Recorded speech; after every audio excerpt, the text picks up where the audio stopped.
क्या आप जानते हैं कि रामचरितमानस के किष्किंधा कांड में 1634 चौपाइयां हैं?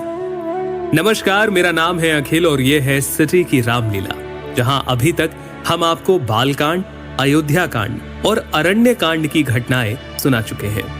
आज हम बात करेंगे किष्किंधा कांड की, जहां ऋषिमुख पर्वत के निकट हनुमान जी की भेंट होती है उनके प्रभु श्री राम से। हे स्वामी, मेरी वानरी बुद्धि, इससे मैं आपको पहचान न सका। हे प्रभु, सेवक स्वामी के और पुत्र माता के भरोसे निश्चिंत रहता है। आपके मिलने से अब मैं निश्चिंत हूँ। हनुमान जी राम और लक्ष्मण जी को वानर राज सुग्रीव से मिलवाते हैं। सुग्रीव के वन में रहने का कारण बाली की दुष्टता है, ये जानकर राम जी उन्हें आश्वासन देते हैं। राम जी के कहने पर सुग्रीव बाली को युद्ध के लिए ललकारते हैं, जहां राम जी के हाथों से बाली का उद्धार होता है। हे गोस्वामी, आपने धर्म की रक्षा के लिए अवतार लिया है और मुझे छिपकर मारा। मैं वैरी और सुग्रीव प्यारा। हे नाथ, किस दोष से आपने मुझे मारा? हे मूर्ख, सुन। छोटे भाई की स्त्री, बहन, पुत्र की स्त्री और कन्या, ये सब समान है।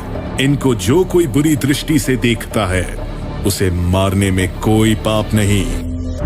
अपने पुत्र अंगद को कृपा के सागर श्री राम के चरणों में रखकर बाली शरीर छोड़ देता है।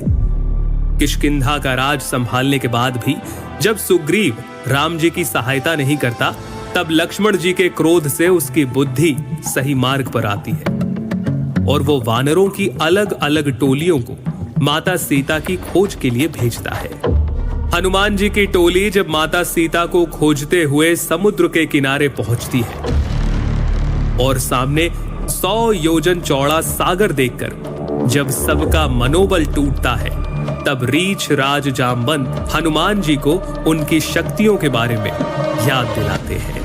हे हनुमान, सुनो, तुमने ये चुप्पी क्यों साध रखी है?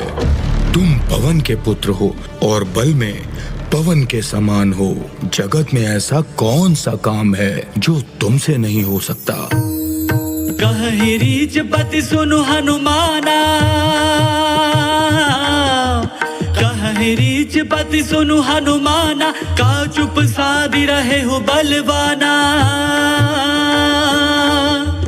पवन तनय बल पवन समाना, बुद्धि विवेक विज्ञान निधाना। इसके बाद श्री राम का नाम लेकर हनुमान जी अपना आकार पर्वत के समान कर लेते हैं और इस तरह से किष्किंधा कांड संपूर्ण होता है। आगे हम जानेंगे सुंदर कांड के बारे में।